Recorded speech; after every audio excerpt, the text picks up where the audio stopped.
My name is Tricia, and I live and work here in New York City. I'm a 35-year-old working mother of 2 small children, a wife, a daughter, a sister, in a very big family, an aunt to 8 nieces and nephews. Life is great. It wasn't always this way.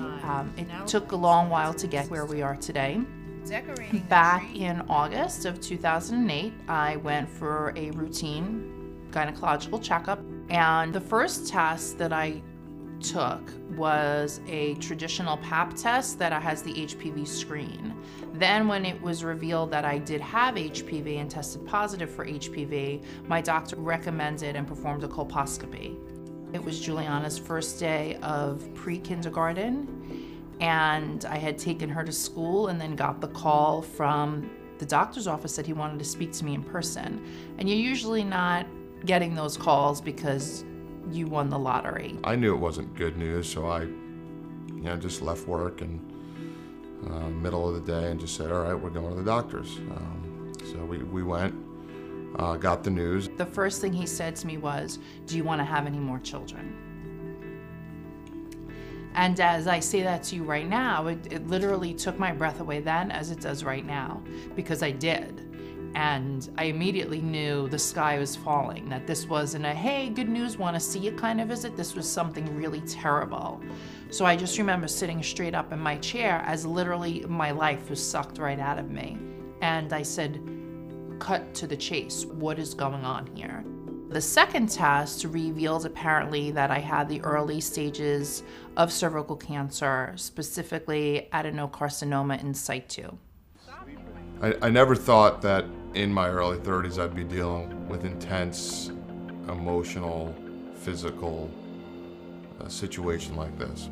It just was really a day that I don't think I will ever forget, moment by moment, since I got that phone call, because so many things started to happen. We saw a gynecological oncologist that concurred with my doctor's findings. His recommendation was to have a cone biopsy. The results of the cone biopsy revealed that the cancer had not spread, so everything was clear, which was phenomenal news for me. It was literally the best case scenario that they offered me.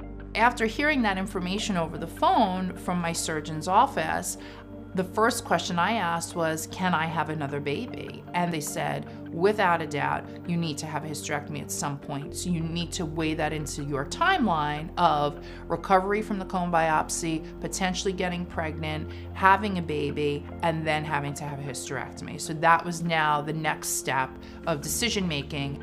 It was either have the hysterectomy or put this whole family on this crazy roller coaster ride. Ultimately, I decided to go ahead and have the hysterectomy. So, what do we learn from this? It's not that we're the cervical cancer family and hey, we survived cervical cancer. It's more about we learned that we are a family that cares about each other and that will be there for each other. And I think in all honesty, we realized how much we love each other. I want to share what I know, what I've experienced with other people, so hopefully they don't have to go through what I went through. That's why I'm doing this. You're putting yourself out there. HPV and cervical cancer have a lot of stigmas attached to them that are uncomfortable for a lot of people. Am I sometimes in an awkward situation talking about it? Sure, but nothing is more awkward or uncomfortable than laying on an operating table in a hospital, about to have your life changed forever. Not all strains of HPV cause cervical cancer, but there are many that can. And that's why it's important for women to talk to their medical professional about HPV and cervical cancer. I love my family. I love you guys.